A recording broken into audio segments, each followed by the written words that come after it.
वही रचना अपनी माँ के साथ बैठी थी। ये सब बातें सुन अपने मन में कहती है, अगर मेरे मन से जैस्मीन का बात निकल जाए तो विहान कितने परफेक्ट है ना। हर लड़की का सपना होता है उसे कोई ऐसा मिले जो उसके पेरेंट्स को अपना पेरेंट्स माने।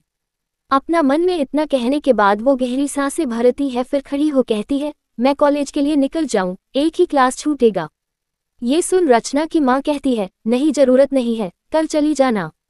इस बात को सुन विहान कहता है, अगर रचना का मन है तो उसे कॉलेज जाने दीजिए। विहान के कहने पर उसकी माँ अब कुछ नहीं कहती है तो रचना चिढ़ते हुए खड़ी हो कहती है, मैंने कहा तो आप मना कर दी, पर विहान ने कहा तो आप मान गई। मैंने सुना था, आज देख भी लिया कि पेरेंट्स बदल जाते हैं जब उनकी बेटी का शादी हो जाए, पर आप तो पहले ही बदल गई। अपने बात को कहने के बाद जाने लगती है तो रचना की माँ खड़ी होने को थी, पर रचना के पापा उसका हाथ पकड़ लेते हैं। तभी रचना की माँ विहान से कहती है, वो बच्ची है। इस बात को सुन विहान हंसने लगता है और कहता है, आप ये मत सोचिए, मुझे उसके बातों का बुरा लगा है, वैसे क्या मैं उसे कॉलेज छोड़ सकता हूँ। इस सवाल को सुन रचना के पेरेंट्स हाँ कह देते हैं तो रचना नीचे आती है तो वो गुस्से में बाहर जाने लगती है और आज अपने पेरेंट्स को बाय भी नहीं करती है। तभी बाहर आने के बाद विहान रचना के लिए कार खोलता है तो वो कार के अंदर चिढ़ते हुए बैठ जाती है। तभी विहान कार डोर लॉक कर ड्राइविंग सीट पर जा बैठ जाता है। कार में बैठने के बाद वो कार स्टार्ट कर देता है, फिर कार को ड्राइव करते हुए वो रचना की तरफ देखता है तो रचना विहान को देखती है, फिर अपने चेहरे को मोड़ कहती है, मुझे क्यों देख रहे हो आप। इस सवाल को सुन विहान कहता है, तुम्हें अपने पेरेंट्स से ऐसे बात नहीं करना चाहिए था। ये सुन रचना विहान को घूर कर देखती है और कहती है, आपको बताने की जरूरत नहीं है। इतना कहने के बाद वो अपने चेहरे को मोड़ लेती है तो विहान उसे बस देखता है पर आगे कुछ नहीं कहता है। कुछ वक्त बाद कार कॉलेज के पास रुकता है तो रचना कार से बाहर निकल कॉलेज के अंदर जाने लगती है। वही विहान रचना को जाता हुआ देखता है, फिर कार स्टार्ट कर मोड़ लेता है। वही रचना भी अपने चेहरे को मोड़ देखती है। विहान को जाता देख रचना कॉलेज की तरफ मुड़ वापस कॉलेज के अंदर जाने लगती है और जाते हुए ही खुद में कहती है, शादी हुआ भी नहीं और सब बदल गए हैं। खुद में इतना कहने के बाद अंदर जाती है और अपने क्लास के पास जाती है तो प्रोफेसर किसी पर चिल्ला रहे होते हैं। ये सुन रचना क्लास के अंदर जाने का परमिशन मांगने की जगह वहां से उल्टे पैर निकल जाती है। फिर कॉलेज के टेरेस पर जा वो बैठ जाती है और अपनी आंखों को बंद कर कुछ सोचने लगती है। कुछ वक्त के बाद बेल रिंग बजता है तो रचना क्लास जाती है। रचना को देख माही और जय दोनों उससे कई सवाल करने लगते हैं। कुछ वक्त के बाद अनाया के कॉलेज में लंच का टाइम हो गया था। वो अपने क्लास से अपनी दोस्त पलक के साथ बाहर निकलती है। तभी उसे याद आता है उसे इवान के पास जाना था और अपना नाम ग्रुप में ऐड करवाना था। तो वो अपनी दोस्त को कैंटीन में जाने का कह इवान को कॉल करते हुए उसके क्लास की तरफ बढ़ रही होती है, पर इवान का फोन वाइब्रेट हो रहा था और वो स्पर्ट्स रूम में लड़की को अपने गोद में बैठाए उसके होंठों को किस किए जा रहा होता है। तभी अनाया कुछ दूरी आई होती है तो उसे इवान के दोस्त क्लास के बाहर दिखते हैं तो अनाया उनके पास जा सवाल करती है, इवान कहाँ है। सवाल सुन वो इवान के बारे में बता देता है तो अनाया स्पोर्ट्स रूम के पास जाने लगती है। वही इवान लड़की के होंठों किस करते हुए उसके शर्ट के बटन को खोल उसके सीने पर अपने हाथ को रख मसलते हुए उसके होंठों को किस किए जा रहा होता है। तभी अनाया वहां आ जाती है और दरवाजा खोलती है और अंदर जाने लगती है। वही इवान का नजर तभी अंदर आती अनाया पर जाता है तो वो लड़की से दूर हो खड़ा हो जाता है। वही लड़की भी उसे देखती है, फिर अपने शर्ट के बटन लगा देती है। तभी अनाया झट से कहती है, सॉरी। इतना कहने के बाद वो जल्दी से मुड़ जाने को थी, तभी इवान भी उसके पीछे जाते हुए उसका हाथ पकड़ उसे रोक लेता है। तो अनाया रुक जाती है और अपने हाथ को छुड़ा हिचकिचा कर कहती है, सॉरी। फिर क्लास से बाहर चली जाती है तो इवान उसके पीछे जा कहता है, अनाया रुको। तो अनाया रुक जाती है और पीछे मुड़ कहती है, तुम मेरे पीछे क्यों आए, तुम्हारी गर्लफ्रेंड क्या सोचेगी। ये सुन इवान हंसते हुए कहता है, यार वो मेरी गर्लफ्रेंड नहीं है। इस बात को सुन अनाया हैरानी से इवान को देख कहती है, क्या फिर तुम कैसे किसी लड़की के इतना क्लोज जा सकते हो। इस बात को सुन इवान कहता है, इसमें क्या है, वैसे तुम यहाँ क्यों आई थी। इस सवाल पर अनाया कहती है, बस मुझे ग्रुप में अपना नाम ऐड करवाना था, तुम्हारे दोस्तों ने कहा तुम यहाँ होगे। ये सुन इवान कहता है, हो जाएगा। तभी अनाया वहां से जाने लगती है, फिर रुक कहती है, किसी के करीब तभी जाना चाहिए जब तुम उससे प्यार करते हो। अपने बात को कह वो फिर जाने लगती है। तभी इवान कहता है, प्यार करके देख लिया, बदले में प्यार नहीं मिला। ये सुन अनाया रुक जाती है और पीछे मुड़ देखती है। वही इवान कहता है, दोबारा प्यार नहीं करना है। ये सुन अनाया कहती है, तुम गलत कर रहे हो, तुम्हारे भाई पेरेंट्स को पता चलेगा तो उन्हें कितना बुरा लगेगा। यहाँ तुम पढ़ने आते हो और तुम कैसे किसी लड़की के साथ ऐसा कर सकते हो। अनाया की बातों को सुन इवान कहता है, उस लड़की को पता है और भाई को पता भी चल जाएगा तो भी कुछ नहीं होगा, मैं और पेरेंट्स को मैं हैंडल कर लूंगा। अपने बात को कहने के बाद वहां से जाने लगता है और अपने मन में कहता है, लगता है अनाया को भाई के पास्ट के बारे में नहीं पता है। अपने मन में इतना कहने के बाद वो स्पोर्ट्स रूम में जाता है तो लड़की उसके करीब जा कहती है, कौन है वो लड़की, तुम उसके ऐसे अचानक से आने पर इतने परेशान क्यों हो गए थे। ये सुन इवान कहता है, बस अच्छी दोस्त है। इतना कहने के बाद वो अनाया की कही बातों के बारे में सोचने लगता है। तभी वो लड़की अपने हाथ को उसके कमर के पास ले जाती है तो इवान उसका हाथ पकड़ कहता है, लंच पीरियड कुछ ही वक्त में खत्म हो जाएगा। ये सुन लड़की सवाल करती है, तो कॉलेज के बाद हम होटल चले। इस बात पर इवान बस अपने फीकी आवाज में कहता है, ओके। वही इवान को डिस्ट्रैक्ट देख लड़की अपने मन में कहती है, सिर्फ वो लड़की दोस्त है तो इवान इतना सोच क्यों रहा है। वही अनाया अपनी दोस्त के पास जा लंच करते हुए बार बार उसे वही याद आ रहा होता है। तभी उसकी दोस्त पलक कहती है, क्या सोच रही है तू। तो अनाया पलक को देख कहती है, कुछ नहीं। फिर कुछ सोचते हुए सवाल करती है, पलक क्या कोई बिन प्यार का इंटीमेट हो सकता है। इस सवाल को सुन पलक उसे देखती है और कहती है, तू ऐसा सवाल क्यों कर रही है। इस सवाल को सुन अनाया कहती है, बस यूं ही। तो पलक कहती है, हाँ होते हैं। जवाब सुन अनाया सवाल करती है, क्यों। सवाल सुन पलक कुछ सोचते हुए कहती है, अपने ज़रूरतों को पूरा करने के लिए। तुम इसी कॉलेज में देख लो, कई लड़के प्ले बॉय है तो कई लड़कियां बस एंजॉयमेंट के लिए है, और सारे लड़के एक जैसा होते हैं, उन्हें बस अपने ज़रूरतों को पूरा करना होता है। मैं जिससे प्यार करती थी वो भी वैसा ही था, कहता था मुझसे प्यार करता है, पर अपने शब्द को अधूरा कह वो शांत हो जाती है। तो अनाया उसके कंधे पर हाथ रख कहती है, तो तुझे पता कैसे चला और तूने क्या किया। सवाल सुन पलक कहती है, मैं उसे एक लड़की के साथ देखी। उस दिन हमारा बहुत लड़ाई हुआ तो उसने कहा वो उसकी कज़न बहन है। मैं भरोसा भी कर ली, पर बाद में पता चला वो झूठ कह रहा। फिर मैं उसके कोई बात पर भरोसा नहीं की और उससे ब्रेकअप कर ली। तब से मुझे प्यार से नफरत हो गया। इस बात को सुन अनाया कहती है, पागल हो, हर लड़का एक जैसा नहीं होता, तू मूव ऑन कर। ये सुन पलक अनाया को देख कहती है, फिर तू लड़कों के बारे में नहीं जानती है। कुछ अच्छे होते होंगे पर उन कुछ में से बस 100 में 1% होगा, और मैं इतनी लकी नहीं कि उन 1% लड़कों में कोई मुझे मिल ही जाए। इन सब बातों को सुन अनाया अपने मन में कहती है, विक्रांत उन 1% में ही है, पर इवान ने ऐसा क्यों कहा। उसके भाई को पता चल भी गया तो कुछ नहीं होगा। अनाया अपने आप में ही उलझी हुई लंच कर लेती है। फिर अपने दोस्त के साथ क्लास में जाने लगते हैं। तभी इवान वहां आता है और पलक से टकरा जाता है तो पलक की आंखों में लगा चश्मा नीचे गिर जाता है। तो वो गुस्से में कहती है, देखकर चलना नहीं आता, तुम्हारी वजह से मेरा चश्मा टूट गया। वही इवान पलक को गुस्से में देख कहता है, बैटरी तुम्हें लगा है, खुद तो दिखता नहीं, दूसरों को ही कह रही हो। ये सुन पलक को बहुत गुस्सा आने लगता है। वही अनाया दोनों की लड़ाई को शांत करने लगती है। दूसरी ओर आदित्य अपना काम कर रहा होता है। तभी केबिन का डोर नॉक होता है तो आदित्य अंदर आने का परमिशन दे देता है। तभी विराज केबिन डोर खोल अंदर आता है तो विराज को देख आदित्य कहता है, परमिशन का जरूरत नहीं है तुम्हें। ये सुन विराज चेयर पर बैठते हुए कहता है, मुझे लगा आज भी अपने केबिन में तुम वो सब करते होगे। ये सुन आदित्य विराज को घूर कर देख कहता है, अब मुझे जय के अलावा किसी में कोई इंटरेस्ट नहीं, बस कोई हम दोनों के बीच कबाब में हड्डी बना हुआ है। इस बात को सुन विराज हंसते हुए कहता है, ठीक है, अगर चाहते हो मैं कबाब में हड्डी ना बनूं तो जय का ग्रेजुएशन कंप्लीट होते ही मैरिज ब्यूरो जा रजिस्टर कर लेना। तब तक के लिए तुम अपने मेंशन वापस जा सकते हो और जय से जब मिलना मिल सकते हो, पर जय तुम्हारे साथ तभी जाएगा जब मैरिज रजिस्टर हो जाएगा। ये सुन आदित्य कहता है, तो उसकी ग्रेजुएशन होने का वेट क्यों करूं, कल ही जाकर कर लेता हूं। आदित्य की बातों को सुन विक्रांत कहता है, मैरिज रजिस्टर के लिए जय का 21 ईयर्स होना जरूरी है, जो अभी नहीं हुआ है, सो वेट करो। इस बात को सुन आदित्य का मुंह ही बन जाता है और वो कहता है, मैं उसके 21 होने तक तुम्हारे घर का नौकर बनकर रहने के लिए रेडी हूँ, मुझे कहीं नहीं जाना। ये सुन विराज के होंठों पर मुस्कान छा जाता है और वो कहता है, वैसे जिसका इन्फॉर्मेशन तुम निकालने बोले थे मैं निकाल चुका हूँ। ये सुन आदित्य अपने हाथ को आगे बढ़ाता है तो विक्रांत उसे फाइल दे देता है। फिर आदित्य उसे खोल देखने लगता है।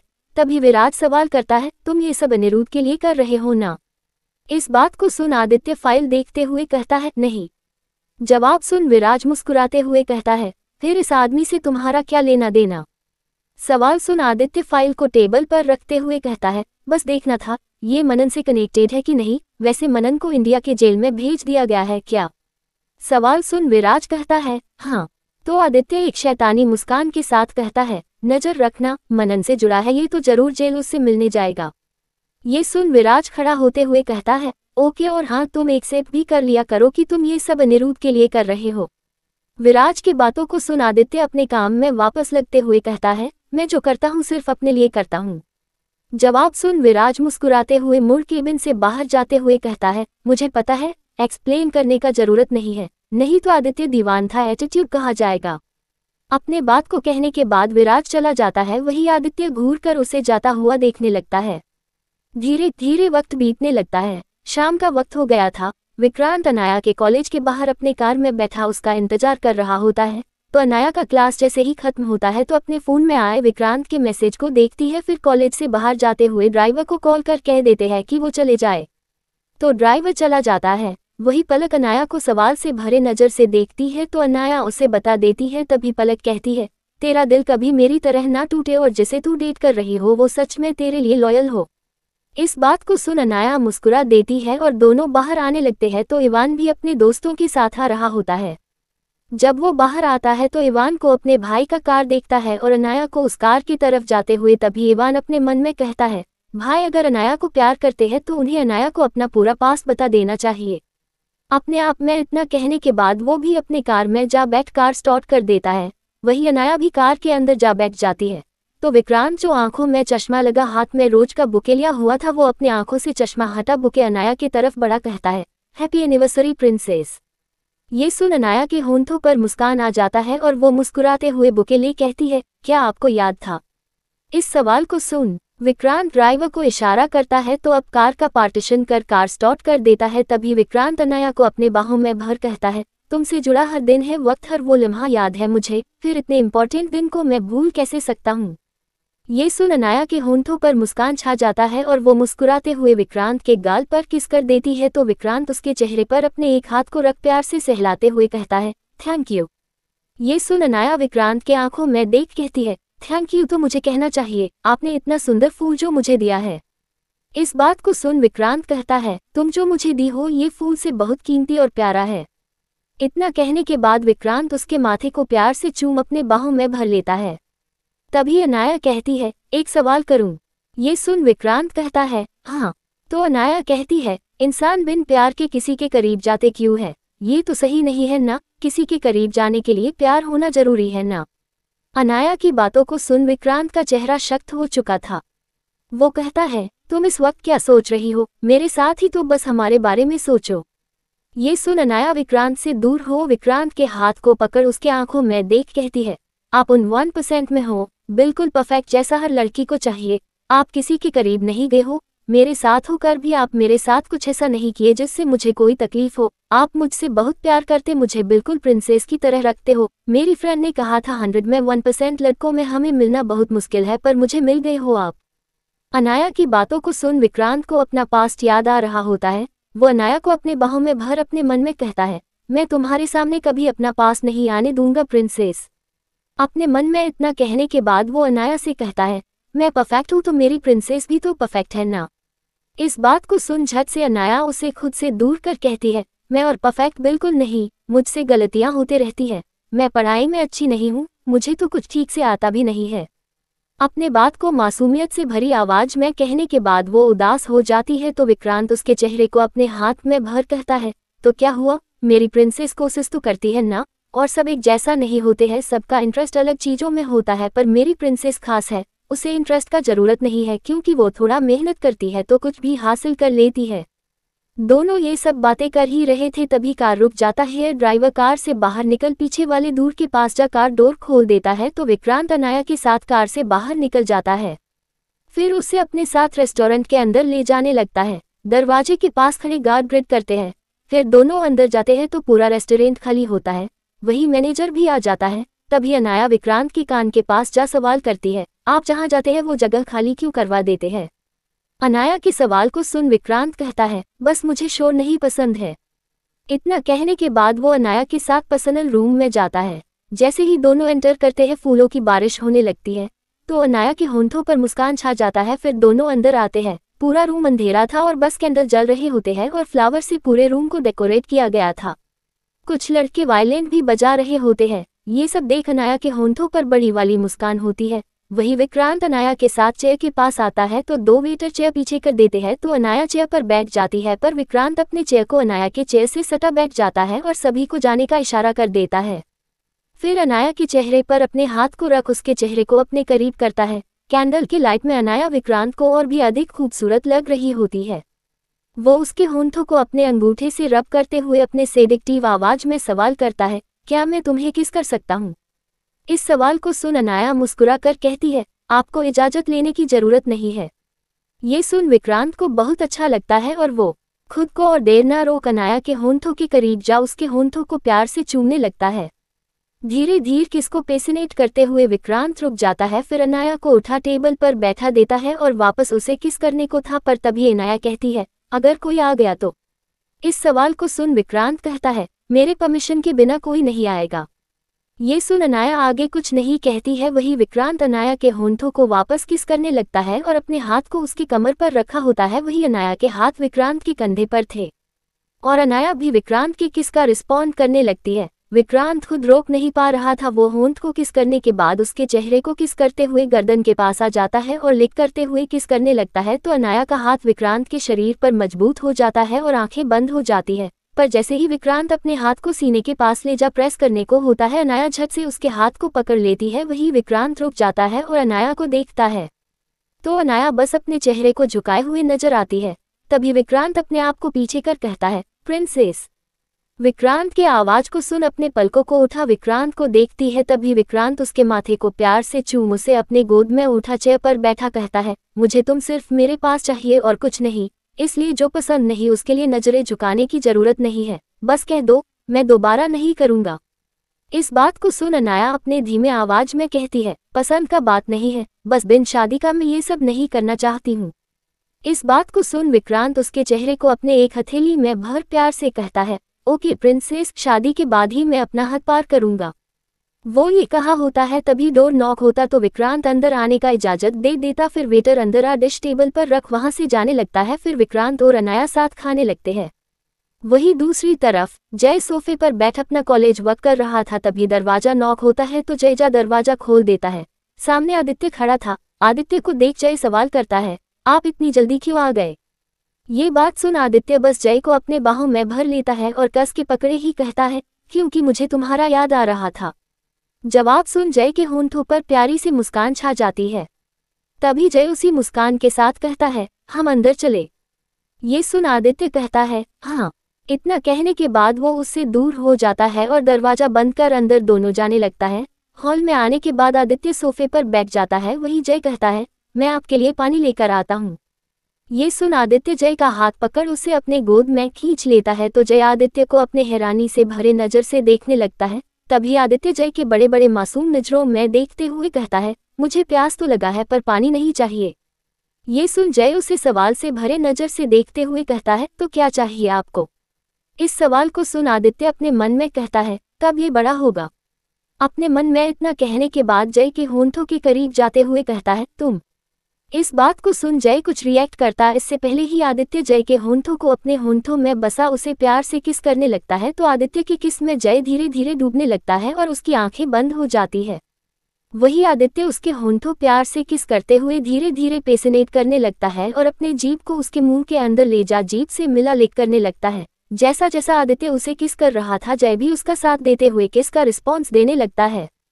वही आदित्य उसके होंठों को किस करते हुए अपने हाथ को जय के टी शर्ट के अंदर ले जाने लगता है तो जय के शरीर में सनसनी से मैच जाती है। ये टच कई बार आदित्य ने किया होगा पर उस टच में बस आदित्य का उसके शरीर को पाने का नीड एहसास होता था। जय तो आज आदित्य के टच में जय को बहुत अलग फील हो रहा था, जैसे जय आदित्य के लिए सब कुछ हो। वही आदित्य जय को किस करना बंद कर देता है तो जय हार्ट किस से तेजी से सांसें लेने लगता है। तभी आदित्य जय के टी शर्ट को पकड़ खोलने को होता है तो जय कहता है, भैया। इतना कह रुक जाता है। वही आदित्य कहता है, रोमांस के बीच अपने भैया को लाना बंद करो। इतना कहने के बाद वो जय को सोफे पर बैठा देता है। तभी आदित्य का फोन बजता है तो आदित्य अपने फोन को निकाल देखता है। विराज का कॉल आया था। ये देख आदित्य अपने मन में कहता है, क्या इसने घर में कैमरा लगवाया है? जब मैं जय के साथ रोमांस करना चाहता हूँ ये बीच में कबाब में हड्डी बन जाता है। अपने मन में इतना कहने के बाद वो कॉल उठा जय को चुप रहने का इशारा कर कहता है, हाँ विराज।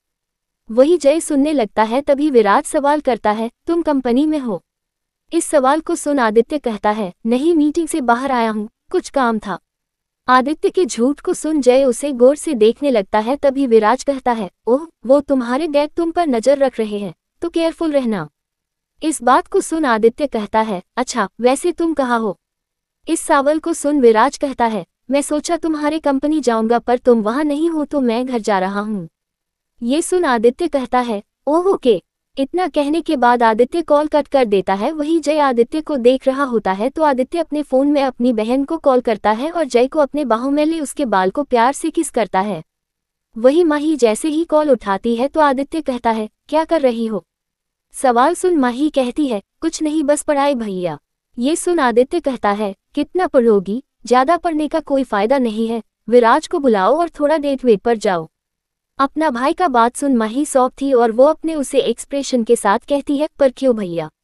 इस सवाल को सुन आदित्य कहता है, तुम्हें नहीं लगता है तुम्हें विराज से टाइम मांगना चाहिए? आज एक लड़की उसके बहुत करीब आ रही थी, अगर तुम उसे ये फील नहीं करवाती रहोगी कि वो तुम्हारा बॉयफ्रेंड है, तुम उसकी पहली प्रायोरिटी हो, तो वो जरूर फिसल जाएगा। ये सुन माही कहती है, भैया मैं विराज को अभी कॉल करती हूँ। तभी आदित्य कहता है, हाँ, और कहीं अच्छी जगह पर डेट के लिए ले जाने को कहना, ओके, और मुझे बताना मत भूलना और ध्यान रखना अपना भाई की बात को सुन माही कहती है, ओके भैया। फिर आदित्य कॉल कट कर देता है। वही जय आदित्य की तरफ देखता है और कहता है, आपने भैया से झूठ क्यों कहा और माही को भी आपने झूठ कहा ना? जय की बातों को सुन आदित्य उसे सोफे पर लेटा उसके ऊपर आ कहता है, हाँ, ताकि मैं तुम्हारे साथ थोड़ा टाइम बिता सकूं, तुम्हारा भाई कबाब में हड्डी ना बने। इतना कहने के बाद वो जय के गर्दन के करीब जा उसके गर्दन को प्यार से चूमने लगता है। वही आदित्य के इस हरकत पर जय को हंसी आ रहा था, पर जैसे ही वो उसे किस करना शुरू करता है तो जय के शरीर में अलग एहसास उमड़ने लगता है। वही दूसरी तरफ माही विराज को कॉल करती है तो विराज अपने कार को साइड में ले जा रोक ऑन बाहर निकाल देखता है। माही का कॉल आता देख उठा लेता है और कहता है, हाँ माही। तभी माही कहती है, कहाँ हो आप? इस सवाल को सुन विराज कहता है, बस घर जा रहा हूँ। ये सुन माही कहती है, काम करना है, घर जाना है, पर कभी माही से नहीं मिलना है, उसे डेट पर नहीं ले जाना है। क्या माही आपको प्रायोरिटी नहीं है? माही के बातों को सुन विराज कहता है, किसने कहा? मेरे फैमिली के बाद मेरी प्रायोरिटी तुम ही हो। ये सुन माही अपने होंठों का पाउट बना कहती है, तो अभी आओ और मुझे डेट पर ले चलो। ये सुन विराज कहता है, ओके, मैं 10 मिनट में पहुंच जाऊंगा, रेडी रहना। ये सुन खुशी से माही उछलते हुए कहती है, ओके। फिर फोन कट कर वो रेडी होने लगती है। वही विराज माही के हॉस्टल की तरफ निकल जाता है। दूसरी तरफ आदित्य जय के शरीर को किस करना बंद कर अपने कोट को निकाल अपना टाई को ढीला कर अपने शर्ट के बटन को खोलने लगता है तो जय का चेहरा टमाटर की तरह लाल हो जाता है। वही आदित्य अपने शर्ट को अपना शरीर से निकाल जय को अपने गोद में ले बैठ उसके चेहरे पर अपने हाथ को रख उसके आंखों में देख हुए अपने सेडिक्टिव आवाज में कहता है, मुझे किस करो। इस बात को सुन जय उसका होंठों के करीब जाने लगता है। तभी उसका फोन बजता है तो जय रुक जाता है। वही आदित्य इरिटेट हो फोन उठा देखता है उसकी बहन का कॉल है। ये देख वो कॉल रिसीव कर अपने कान से लगा कहता है, हाँ माही। तो माही झट से चेहकते हुए कहती है, विराज मुझे डेट पर ले जा रहे हैं। ये सुन आदित्य कहता है, गुड, अच्छा टाइम एक्सपेंड करना, ओके, और जल्दी अपने डेट को बिल्कुल भी खत्म होने मत देना। ये सुन माही मुस्कुराते हुए कहती है, ओके भैया, आप बहुत अच्छे हो। ये सुन आदित्य क्या रिप्लाई देता, वो तो बस अपने लिए अपनी बहन को एडवाइस दे रहा था। वो फिर बाय बोल कॉल कट कर देता है और अपना फोन को ऑफ कर देता है ताकि अब उसे कोई डिस्टर्ब ना करे। अपने फोन को ऑफ करने के बाद जय को वापस देखते हुए कहता है, किस करो मुझे। ये सुन जय आदित्य के आंखों में देखता है, फिर थोड़ा शर्म थोड़ा नर्वसनेस के साथ आदित्य के होंठों के करीब जाने लगता है। वही दूसरी तरफ विक्रांत अनाया के साथ थोड़ा टाइम एक्सपेंड करता है, फिर रेस्टोरेंट से निकल जाता है। दोनों कार में जा बैठ जाते हैं। For driver KP Vikrant Anaya के मेंशन जाने को कहता है। वही जय आदित्य के होंठों को किस करने लगता है तो आदित्य अपने मन में कहता है, इन 1 साल में जय का किस बहुत इम्प्रूव हुआ है, होता भी कैसे नहीं मेरा पार्टनर जो है। अपने मन में इतना सोचने के बाद वो उसके किस में उसका साथ देते ही पेसने किस एक दूसरे को करने लगते हैं। वही आदित्य उसे किस करने से रोक अपने सेडिक्टिव आवाज में कहता है, मेरे शरीर को किस करो। आदित्य उसे ऑर्डर के लहजे में कहा तो जय उसके आंखों में देखा, फिर उसके गर्दन को किस करने को था। तभी आदित्य उसे रोक लेता है तो वही जय उसे कंफ्यूजन से भरे नजर से देखता है। तभी आदित्य प्यार से कहता है, अगर मैं ऑर्डर दूं और तुम्हें वो ऑर्डर फॉलो नहीं करना है तो तुम ना कहो, ये नहीं कि मेरे बातों को सुनो और वैसा ही करो, अब तुम मेरे लवा हो गोटेड। ये सुन जय मुस्कुराते हुए अपने सिर को हाँ में हिलाता है। तभी आदित्य उसके चेहरे पर अपने हाथ प्यार से फेरते हुए कहता है, क्या करना चाहते हो तुम? इस सवाल को सुन जय सवाल करता है, आपको जो अच्छा लगता है वो, आप बताओ आपको क्या अच्छा लगता है? इस सवाल को सुन आदित्य कहता है, तुम्हारा करीब होना, तुम्हारे इस मासूम से चेहरे को देखना, तुम्हें महसूस करना और आखिरी तुम्हारे आंखों में अपने लिए प्यार देखना। आदित्य की बातों को सुन जय क्या रिएक्ट करे उसे समझ नहीं आ रहा था, पर उसे बहुत अच्छा महसूस हो रहा था। तभी आदित्य उसे अपने गोद में उठाए रूम के अंदर ले जाने लगता है। जय की नजरें आदित्य से टिकी थी और आदित्य का नजर भी जय से ही टिका था। आदित्य जय को रूम के अंदर ले आता है और उसे बेड पर रख देता है, फिर दोनों एक दूसरे को किस करने लगते हैं। वहीं दूसरी तरफ विराज माही के हॉस्टल पहुंच जाता है और कॉल करने को था, तभी माही उसे आती हुई नजर आती है तो वो अपने फोन को वापस रख देता है। वहीं माही कार देख जल्दी से कार के पास दरवाजा खोल कार में अंदर जा बैठ जाती है और विराज को देख मुस्कुरा देती है। तभी विराज भी मुस्कुरा कर सवाल करता है, कहाँ जाना चाहती हो डेट के लिए? इस सवाल को सुन माही कहती है, जहाँ आप ले जाना चाहो। पर फिर माही को कुछ याद आता है और वो झट से कहती है, नहीं नहीं मैं बताती हूँ। इतना कहने के बाद वो जगह बता देती है जहाँ बस हरियाली और पहाड़ थे और बहुत दूर था। ये सुन विराज कहता है, ये तो बहुत दूर है एंजल, हम कभी यहाँ तब चलेंगे जब सुबह में निकले हो। ये सुन माही कहती है, हम आसपास होटल ले लेंगे, रचना ने कहा है वहाँ पर रहने के लिए रूम मिलना आसान है। ये सुन विराज कहता है, पर मैं अभी वहाँ नहीं ले जा सकता हूँ। इस बात को सुन माही अपने होंठों का पाउट बना लेती है। तभी विराज कहता है, मुझे आदित्य से पूछना होगा इतने दूर ले जाने के लिए। जैसे ही विराज ये बात कहता है तो माही कहती है, उन्हें क्या प्रॉब्लम होगा, वैसे भी वो आप पर बहुत ट्रस्ट करते हैं। ये सुन विराज कहता है, फिर भी मैं उसे कॉल कर देता हूँ। इतना कहने का बाद ड्राइव करते हुए विराज कॉल करता है तो फोन स्विच ऑफ बता रहा होता है, तो विराज जय के फोन में कॉल करता है ताकि जय आदित्य को बता दे। जैसे ही जय का फोन बजता है आदित्य और जय एक दूसरे को किस करना बंद कर देते हैं। फिर आदित्य जय का फोन देखता है, विराज का कॉल आता देख कॉल उठा, कॉल स्पीकर पर कर जय के तरफ देखता है तो जय कहता है, हाँ भैया। तभी विराज जय को बता देता है वो माही के साथ कहाँ जा रहा है और वो कल तक आएगा। ये सुन आदित्य को बहुत सुकून मिलता है। वहीं जय आदित्य का तरफ देखता है तो जय कहता है, ओके भैया। तभी विराज कहता है, आदित्य का फोन ऑफ बता रहा है, उसे ये बात बता देना। इस बात पर जय ओके कहता है। वही आदित्य फोन काट कर अपने मन में कहता है, चलो मेरे बहन के पास थोड़ा अकल तो है, कहाँ लेकर जाना है। अपने मन में इतना कहने के बाद एक जय को बैठ पर कर कहता है, बेबी अब तो पूरा रात है पर मैं और खुद में कंट्रोल नहीं कर सकता हूँ। इतना कहने के बाद वो जय के शरीर में बचे सारे कपड़े निकाल अपने कपड़े भी शरीर से बाहर निकल देता है और उसके कमर को पकड़ थोड़ा मोड़ता है, फिर उसके अंदर प्रवेश करने लगता है जिससे जय को पेन महसूस होता है। तो आदित्य उसके गाल पर हाथ रख उसके चेहरे को अपने तरफ कर उसका होंठों को प्यार से किस करने लगता है ताकि जय को दर्द का महसूस ना हो। उसके होंठों को प्यार से किस करते हुए वो अपने मूवमेंट को बढ़ाता जा रहा था।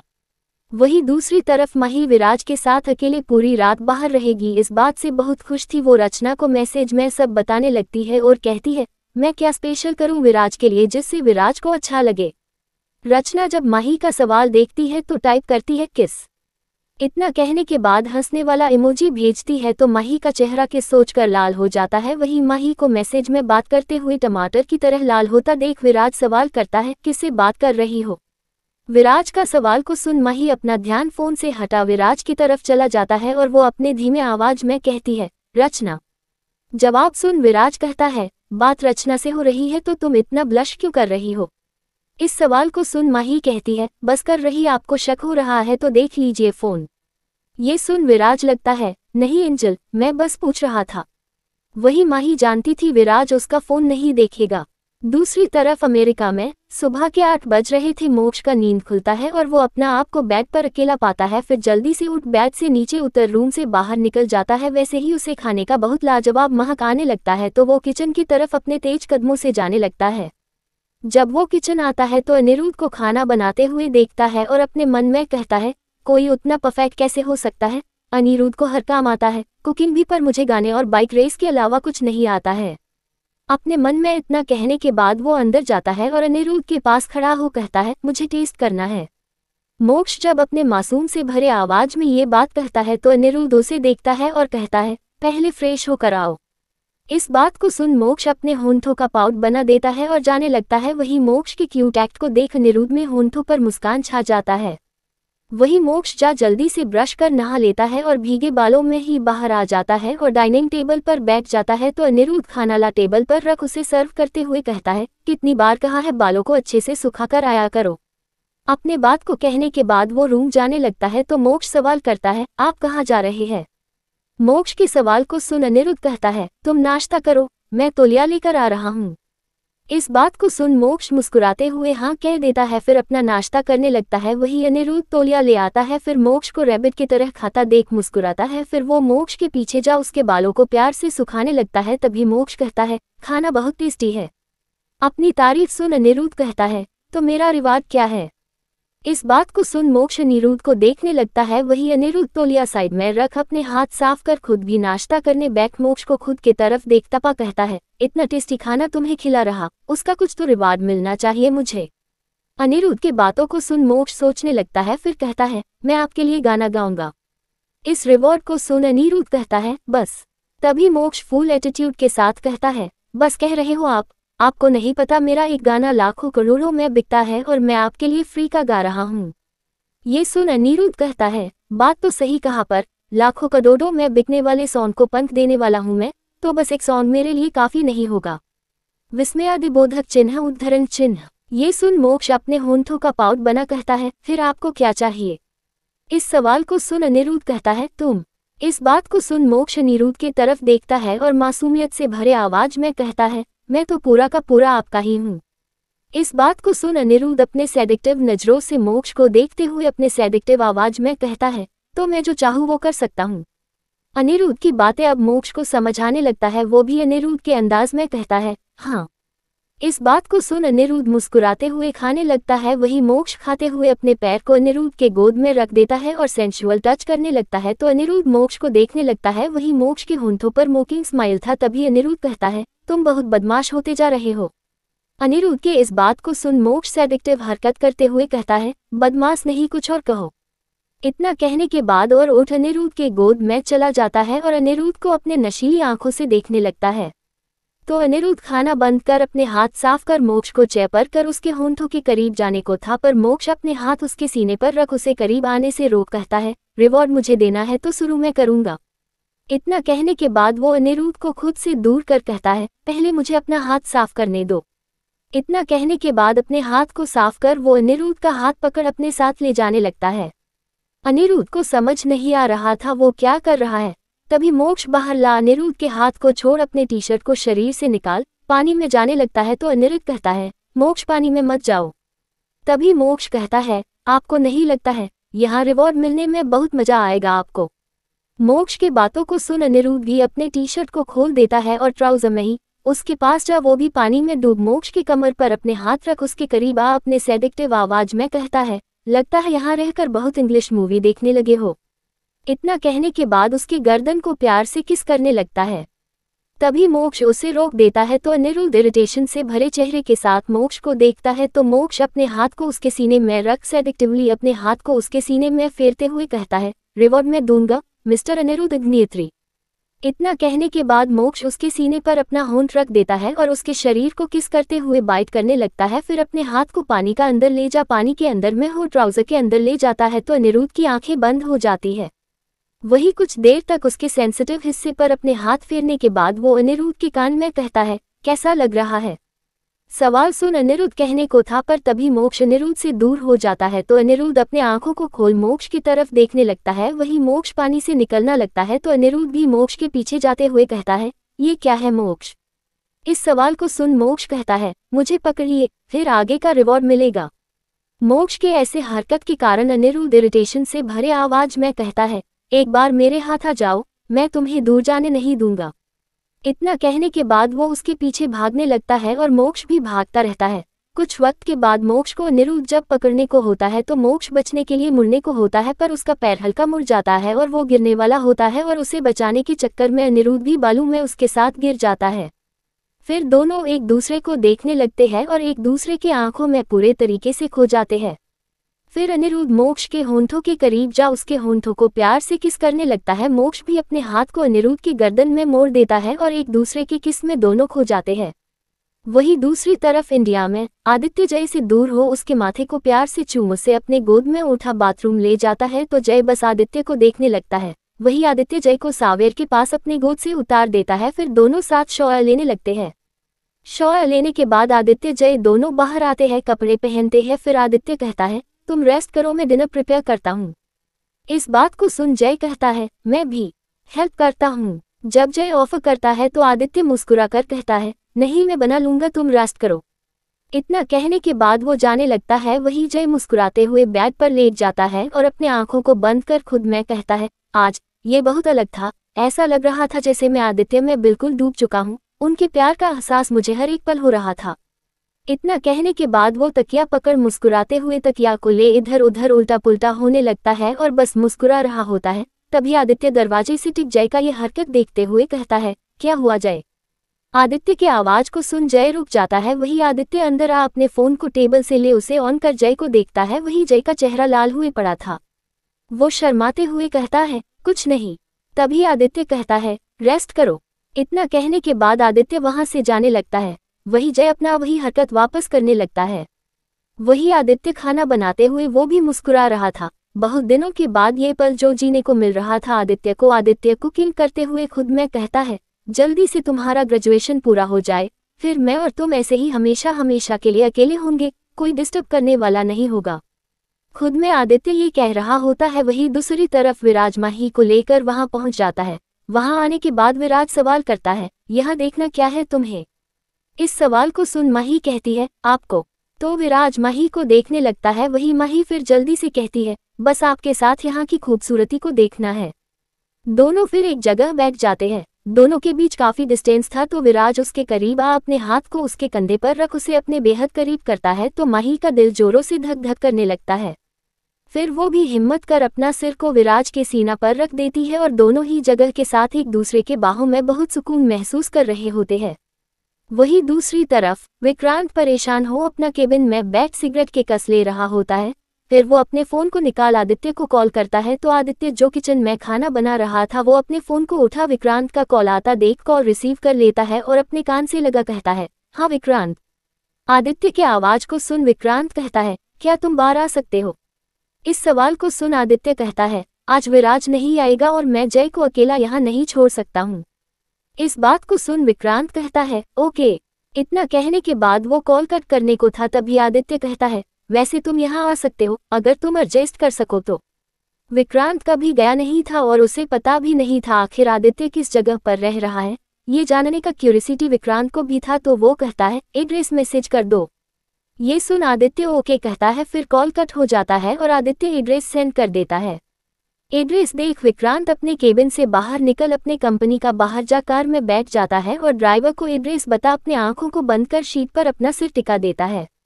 कुछ वक्त के बाद कार एड्रेस के पास आ रुक जाता है। कार के रुकते ही विक्रांत अपने आंखों को खोल देता है और जगह को देख उसे बहुत वियर्ड लगता है पर फिर भी वो कार से बाहर निकल घर का नंबर देखता है। फिर वहां जा वो बेल रिंग करता है तो जय अपने रूम से बाहर निकल दरवाजे को खोलने जाने लगता है। वही आदित्य भी किचन से बाहर निकला था।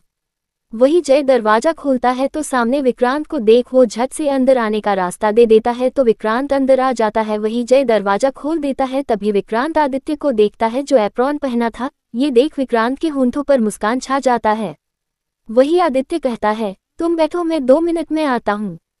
ये सुन विक्रांत मुस्कुरा कर हाँ कहता है और बैठने के लिए सोफे के पास जाता है। वही जय का नजर आदित्य और उसके कपड़े पर जाता है तो जय जल्दी से वहां जा कपड़े उठा अपने हाथ के पीछे करता है। वही विक्रांत ये देख मुस्कुरा कर बैठ जाता है। तभी जय भागते हुए अपने रूम जाता है और कपड़े को रख बाहर आ विक्रांत के पास जा कहता है मैं पानी लेकर आऊं।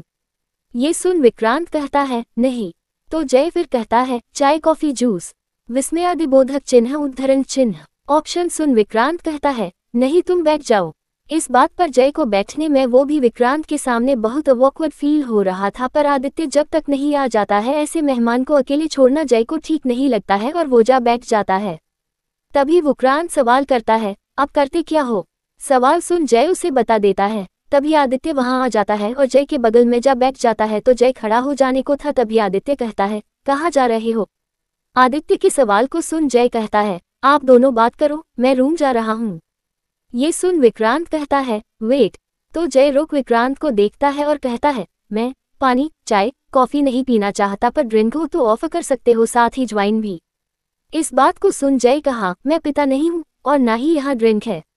जवाब सुन विक्रांत कहता है, मुझे नहीं पता था तुम वेजिटेरियन होकर नॉन वेजिटेरियन के साथ हो। तभी आदित्य कहता है, तुम्हारे लिए भी मैं ये कह सकता हूँ विक्रांत, वेल मैं डिनर बनाया हूँ, तुम खाना पसंद करोगे फिर ड्रिंक करते हैं। ये सुन विक्रांत कहता है, क्यों नहीं, मैं भी देखूं आदित्य दीवान कैसा खाना बनाता है। इतना कहने के बाद वो आदित्य और जय के साथ डाइनिंग टेबल पर आ जाता है। डाइनिंग टेबल बहुत छोटा था और उसके चेयर बहुत अनकंफर्टेबल थे। विक्रांत चेयर पर बैठ जाता है, पर उसके चेहरे को देख आदित्य समझ रहा था, साथ ही एसी नहीं था जिस कारण उसे बहुत पसीना भी आ रहा होता है। जय भी ये देख रहा था। वो कहता है, मैं खिड़की खोल देता हूँ, ठंडी हवा आएगी तो आपको अच्छा लगेगा। ये सुन विक्रांत कहता है, नहीं ठीक है, तुम बैठे रहो। तभी जय खाना ले सर्व करने के लिए विक्रांत के पास जाता है, तो विक्रांत आदित्य को अपना खाना लगाता देख कहता है, मैं खुद से ले लूंगा। ये सुन जय उसे दे देता है तो विक्रांत खाना लेने लगता है, फिर खाना टेस्ट करता है और कहता है, तुम तो काफी अच्छा बना लेते हो। ये सुन आदित्य कहता है, आदित्य दीवान के लिए कोई काम मुश्किल नहीं है। ये बात सुन विक्रांत अपने मन में कहता है, सही कहा, मैं कभी यहाँ नहीं रह सकता हूँ, पर तुम यहाँ रहने के लिए खुद को बिल्कुल यहाँ की तरह डाल लिए हो। प्यार क्या कुछ नहीं करवा देता है। अपने मन में इतना कहने के बाद वो बस खाना खाने में फोकस करने लगता है। खाना खत्म होने के बाद आदित्य जय से कहता है, जय मेरे ट्रॉली में कुछ ड्रिंक्स है, उसे ले आओ। ये सुन जय आदित्य को घूर कर देखा है तो आदित्य बस उसे प्यारी सी मुस्कान दे देता है। आदित्य के पास ड्रिंक है इस बारे में जय को बिल्कुल भी पता नहीं था।